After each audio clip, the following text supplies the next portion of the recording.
Webinars. This lesson is going to be about stop and pause signs.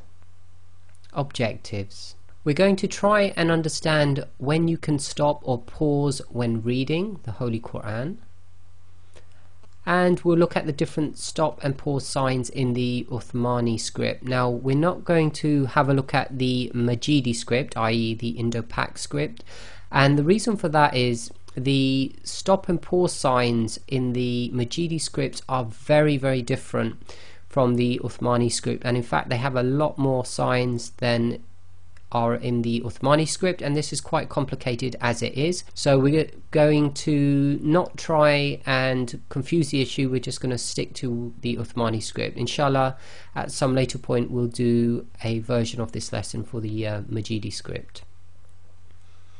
So a note here, this is actually a very complicated topic in higher levels of Tajweed.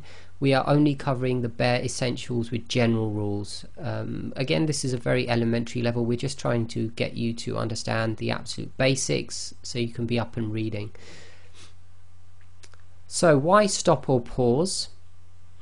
One of the reasons then for stopping or pausing your recitation may be due to unavoidable circumstances, i.e. you completely run out of breath, or you might be coughing and sneezing. So these are things generally out of your control. That's not really what we're talking about in this lesson. The other reason is due to knowing when and how to pause or stop, which generally falls into two categories. So this is effectively the reason for stopping is based on knowledge, i.e. your knowledge of the rules. Now, when you stop, you could break this down into two major categories. One is due to reaching the end of a verse, because obviously every verse has its end marker on it, so that's a place you could stop anyway. And then there are certain symbols that indicate a stop or pause is allowed or not allowed. So we're going to concentrate on really the second of these two areas. So the rules of stopping are very important, as they are to prevent you distorting the meaning of the verses, and for those like myself who are non-Arab, who don't understand the actual Arabic, the problem we have is we cannot tell whether, if we stop and restart on different words, whether what we're reading makes sense or not. So what the scholars of Tajweed have done is put in these markers to tell us, yes, you can stop here and then you can continue, or no, you must not stop here, because if you stop here you're going to break up the meaning and potentially completely distort the meaning of the verse. So this is a very important topic.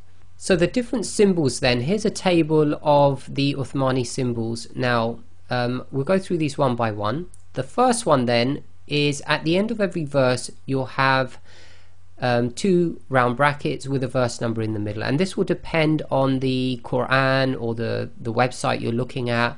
It could be different sort of graphical symbols, but generally you'll have a roundish type circle with a number in it which indicates the verse. And in the Quran you have the verse, i.e. the Arabic, and then the verse number comes after the line. So you'll have a bit of Arabic, and then number one means that the text that just came before number one is actually line number one. You don't get the line number and then the actual text. The second one is this little, what looks like a little meme. Now with this I've written small meme with a short tail, because the meme that they put in is not like the normal meme. So I just read this: small meme with a short tail. You must stop. Otherwise, if you continue, you will distort the meaning of the verse. And this is not to be confused with the little meme that we covered in the rule of QAW. Okay, so that will have a longer tail on it. So you've got to be a little bit careful. Just note the way that meme looks. It's as if the tail's been chopped in half. And this one means you must stop. Very important one. The next one is the lam alif. Now that says must not stop or pause on the word. Okay, so the little meme was you must stop. The lam alif means you must not stop, i.e. you must carry on, you must not stop on that word. Then you have a small jim, which is allowed to stop on the word, or you can continue. no preference is given to stopping or continuing. You could call this a 50-50 rule. Whether you carry on or whether you stop, it's immaterial. And the next one is this sod, lam, and the ya symbol, okay, which is actually, if you look this up, it'll be sila. So you just need to remember we've got the sod, lam, and the ya looking symbol. So it says here, allowed to stop, but it is better to continue. So the preference is you should carry on, but if you stop, it doesn't matter either. Then we have the next one, which is qila, which is qaf, lam, and then the ya symbol. And this one is the opposite, which is better to stop, but you can continue. So you should really stop, but if you carry on, it doesn't matter. It's not wrong. Now the next one we have is this small scene that you will see. And this one is must pause for a second or so without taking a breath. So it's a very small pause and you don't actually take a breath. Now I've got in brackets here, not to be confused with the little scene placed over or under the letter sod, and that would be covered in another lesson, and I'll show you an example of this other scene that we're not talking about. So the scene, this little scene that we're going to be looking at, is an indicator that you must pause for a second without taking a breath. And then we have these sets of dots. So you have these 3 dots, and what you'll find is you'll have these in pairs, and effectively it says may pause at one of the 3 dot symbols but not both. And these do come in pairs. So effectively there'll be sets of words and you can choose to read continuously through them, i.e. not stop on any of the 3 dots, or you can pause on one of the words where these 3 dots are, but you cannot pause on the second set of dots, which will be on another word. So effectively it's forcing you to either read continuously through, or you have the choice to stop on one of the words that has the 3 dots, or you can stop on the other word which has the 3 dots, but you can't stop twice on both the words which have the 3 dots, and we'll see an example of this as well.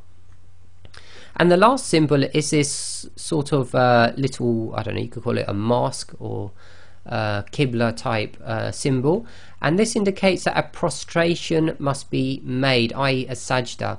And that what that means is when you're reciting, if you see this symbol, you literally have to stop and make a sajda, obviously if you can. And you'll see this in the mosque sometimes when they're reciting, suddenly in the middle of the prayer they'll go into a prostration, and that's because they've read a verse with this sajda sign in it. Okay, so the first one then, end of verse sign. 2 round brackets with a verse number in between indicates the end of a verse. So simple example here. So this is from Surah 101 and it's verse 1 and 2.